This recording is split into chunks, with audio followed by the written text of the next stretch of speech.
पेड़ में जो हरा पत्ता होता है टूट कर कब गिरता है?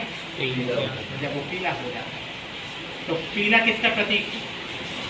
देखो, रंगों के विषय में भी ज्ञान होना बहुत जरूरी है। आप जब डायरेक्ट उस तक तो पहुंच गए, लेकिन ये मार्ग आपने अपनाया ही नहीं, तो उस तक पहुंचने का क्या मतलब, बता पाओगे?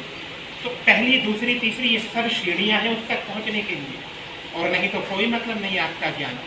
ऊपरी ज्ञान से कोई लेना देना नहीं, भीतरी ज्ञान होना बहुत जरूरी है। तो पीला रंग दर्शाता है हमारे ठहराव को। जब तक पत्ते पेड़ में लगे होते हैं तो वो हिलते डुलते रहते हैं, पीले पड़ने के बाद वो क्या हो जाते हैं? एक जगह स्थिर, ना वो हिलते हैं ना वो चलते हैं, वो ठहर जाते हैं, है ना। तो पीला रंग यही बताता है कि हमारे जीवन में अब हमें ठहराव लेना चाहिए। बूढ़ा व्यक्ति जवान व्यक्ति के जैसे कार्य कर सकता है? नहीं कर सकता। इन दो रंगों को मिलाकर रंग कौन सा बना? भगवा, है ना। और भगवा रंग जो है साधु, सबसे पहले तो सूर्य का बता देते हैं कि सूर्य उदय काल से लेके अस्ताचल तक सूर्य का रंग कैसा होता है? भगवा। हमारे राम कृष्ण आए उससे भी पुराना है ये रंग, जिसको लोगों ने धारण कर रखा था। जब राम आए तभी नहीं, राम के पहले से था भगवा। साधु संत उन्हें जंगल में मिले ना, जब उन्होंने भगवा पहना। देखा जाए तो अग्नि का रंग कौन सा? अग्नि के 3 रंग, लाल, पीला और भगवा। अग्नि का कार्य क्या है? अच्छा तत्व हो, बुरा तत्व हो, मध्यम तत्व हो, किसी भी चीज को अग्नि क्या करती है? भस्म कर देती है, अपने में समाहित कर लेती है, अपने जैसे बना लेती है। और हमारे साधु संत का भी कार्य क्या है?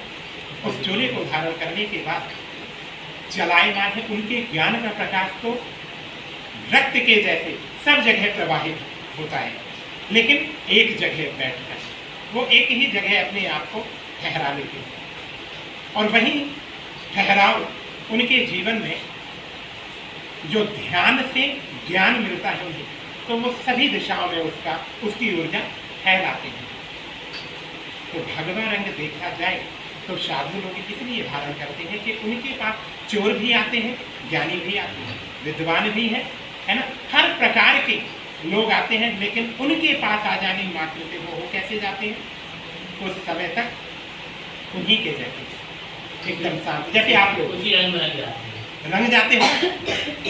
अपने व्यापार में जाओगे तो व्यापार के रंग में हो जाओगे, फिर ये ढोलक और ये मदीना ना सुहाएगा।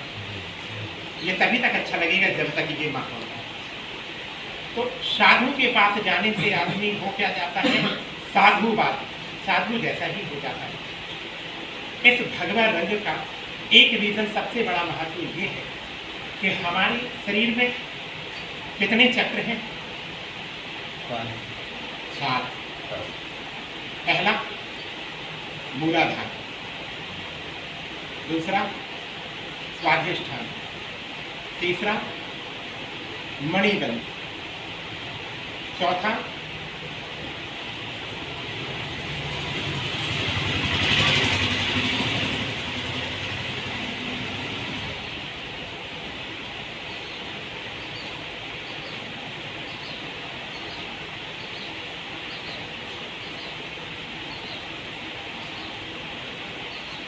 सहस्त्रार्थ चक्र जो होता है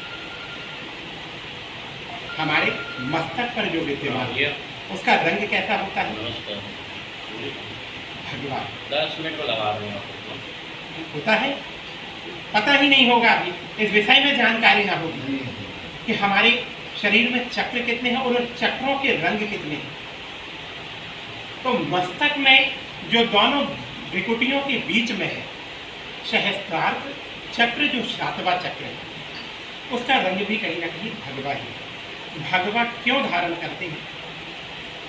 इसका रीजन यही है कि भगवा सबको अपनी ओर समाहित कर लेता है, अपने जैसे ही बना देता है।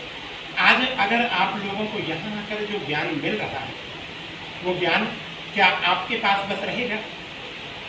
कहीं ना कहीं इस ज्ञान को भी आप बताने के लिए सामर्थ्यवान किसी ने पूछ लिया, किसी मीडिया वाले ने पूछ लिया कि आप मंदिर तो जाते हो, आप हिंदू हो ना, आपका धर्म क्या है?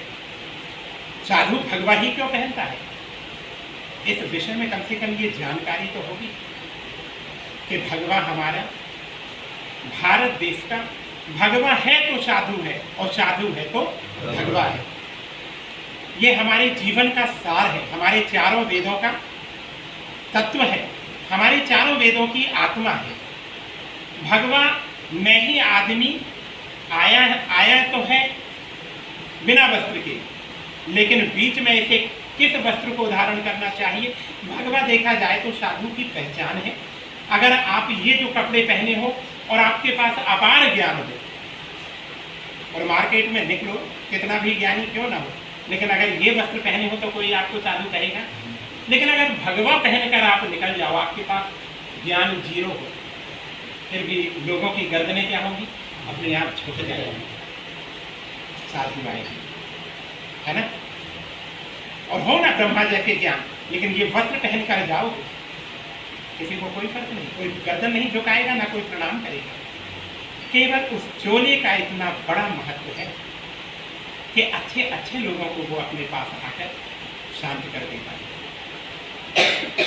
तो साधु क्यों भगवा धारण करता है? क्यों धारण करता है? सबको समाहित, सम भाव बनाने, सम दृष्टि मनुष्य के अंदर सामान्य ज्ञान भर देने की ताकत केवल भगवा में और किसी में नहीं। सनातन, तुम सनातनी हो, यह तुम्हारी पहचान भगवा ही कराता है ना? तुम आध्यात्मिक मार्ग पर जा रहे हो, यह भी भगवा ही बताएगा। अगर मैं आज आप लोगों के जैसे शर्ट पैंट धारण करके बैठ जाऊं तो क्या वो मान सम्मान मिलेगा? नहीं मिलेगा।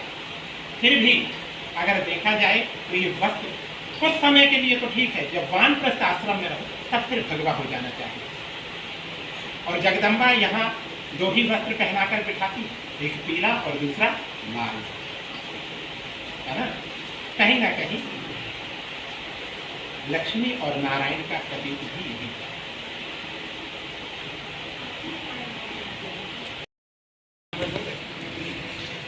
कोई बता सकता है कि भगवा किन रंगों को मिलाकर बना?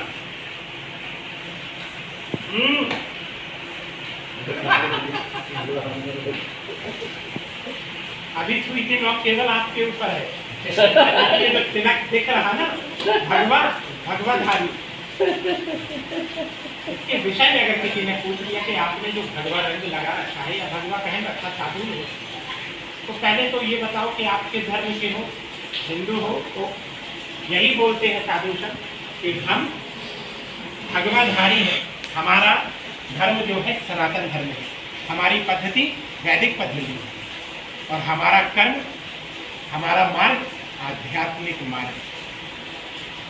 लेकिन ये भगवा चोला है क्या? क्यों इसे ही भगवान और इंसान धारण करता है? ये दो रंगों से मिलकर बना।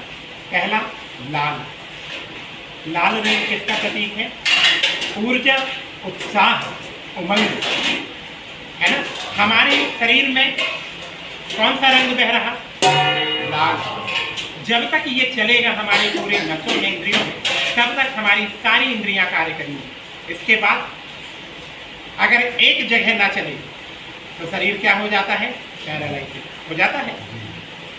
तो ब्लड सर्कुलेशन जो हमारे शरीर में चल रहा है, इसका रंग क्या है? लाल, है ना? और लाल किसका प्रतीक है? ऊर्जा का, उत्साह का और उमंग का। जब तक ये चलेगा तब तक